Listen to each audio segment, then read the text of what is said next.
It was a New Year's Eve to remember for a lot of folks, and the new year off to a big bang in Oilers land. Obviously, the rumors of potentially acquiring Jake McCabe coming on down to the Edmonton Oilers to add to the list of Sam Lafferty and Max Domi as well. But you know what? The Oilers, they were out celebrating New Year's Eve as well.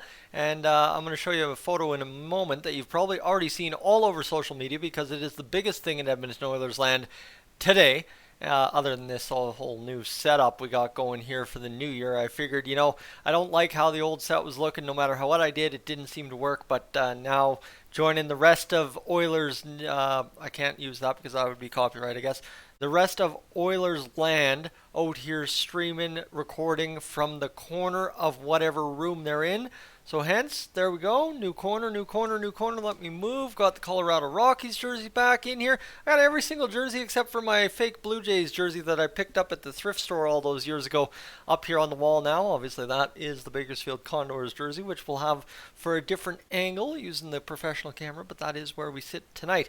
You wanted to see an Instagram photo, so let's get through the rest of the housekeeping notes and get there, my friends. Let's first off tell you that entering today's video, we're at 214 subscribers away from 10,000.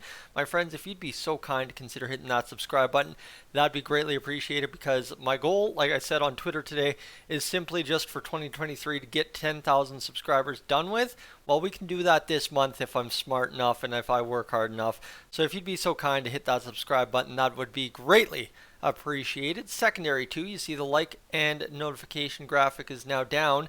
But if you enjoyed today's video, don't forget to leave a like. And if you want further videos straight to your phone, you can enable notifications here on Dolynny TV. All right, to it. Let's go. Shut up, Tyson. Get to the Instagram post. Well, it is Klim Kostin posting a photo with some random fan at a New Year's Eve festival. I don't know where Klim Kostin got up to. It looks pretty fancy wherever he was, but he just found this random guy to pose with and have a photo with a fan. And out in Edmonton, hey, you know what?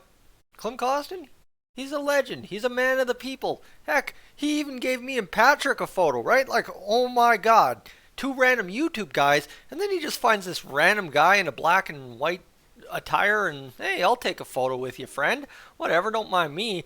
Now you might recognize this random guy. He might not be as random as I'm trying to make him out to be, but hey, you know what? Klim Kostin, man of the people.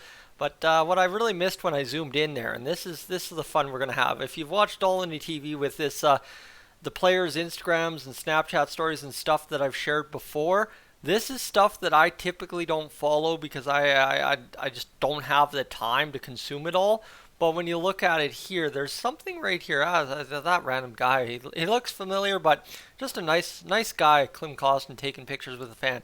But there you go. You see that Ready for Tuesday graphic. We don't need to show you the Happy New Year graphic, but I need to show you the Ready for Tuesday graphic because that is, well, hey, friends, important is a way to put it. Is that an important thing?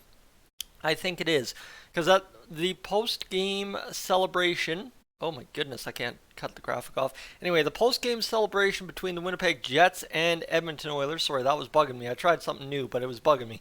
Was cut short last night prior to it actually even starting because Dylan DeMello had to usher over the Oilers medical staff right onto the ice following the Jets' 2-1 win due to Klim Kostin looking like he absolutely either blew out a knee, hamstring, ACL, MCL, PCL, any of those weird knee or hamstring groin injuries you want to talk about. That's what it looked like Klim Kostin did going into the boards last night at the end of the game against the Winnipeg Jets. I mean, not that Klim Kostin's play was do or die for the Oilers because time expired as it happened, but it was still one of those gutted out, grinded out to the last second plays, and something bad had to happen to close out 2022 for the Edmonton Oilers, just based on a tumultuous year that's seen a coach get fired, us go to the third round of the Stanley Cup playoffs, and then barely be able to hold on to a third spot in the Pacific Division to close out the year. So in all of this, right, I don't think we actually did because Calgary won.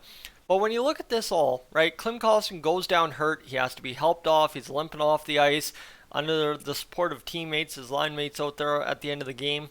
And this is kind of a shining moment for the Oilers because, right, generally speaking, it would be Jesse Puljujärvi who would be getting those extra touches late in the game without any Leon Draisaitl out there, but instead it's Klim Kostin. Whether you want to say Jesse Puljujärvi was benched, I don't necessarily think that's the full story because Klim Kostin continues to just go like this, and Jesse Puljujärvi's just kind of going up recently. So for Klim Kostin, he gets the vote of the coaching staff, thanks maybe in part to Jesse Puljujärvi having been benched in that third period.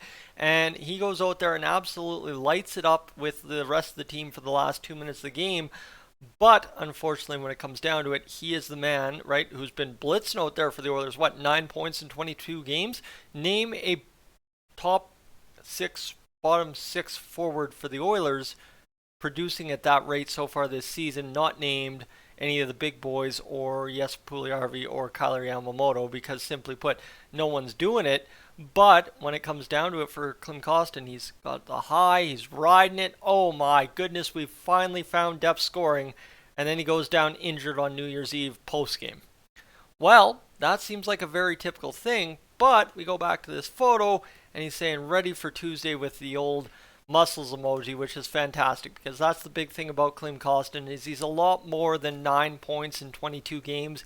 He's that kind of forward that we've been asking for all season, and every game, game by game, he gets more comfortable. And as of late, playing with Janmark and Ryan Nugent-Hopkins, he has looked absolutely unbelievable out there for the Edmonton Oilers. So this is a major victory to start the new year. I think obviously we're still a day and a half away from another Edmonton Oilers game. 2 days away. We got tomorrow and the day after, which just had another housekeeping note here on Dolynny TV. If you're looking for some World Juniors coverage, I should have it tomorrow. I got nothing going on. I'm going to sit in the house and watch the World Juniors at 9 a.m. and 4:30, and we'll mess around, have a couple live streams because, hey, you want a secret on YouTube?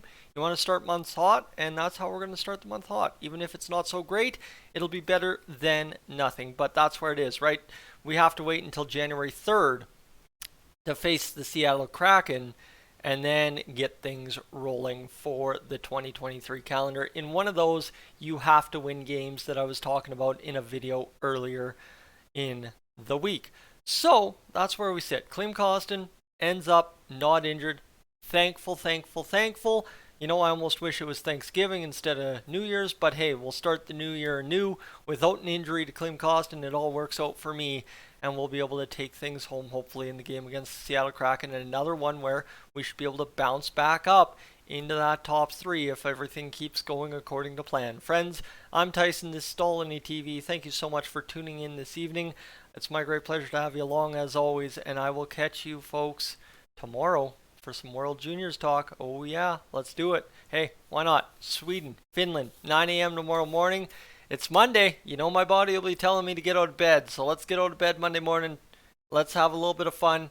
90% of you probably have the day off unless you're the 90% of us that actually go to work on the days that we don't have off. Which, hey, you know what? I like to think that Dolynny TV's got quite a few hard workers out there, and I think that'll be the case tomorrow. A lot of folks splitting time, either day off or day on, depending on the situation at work for you back home. All right, I could talk all day. I'm going to go now. I'm going to go enjoy my evening. You do as well. I'm up on out here.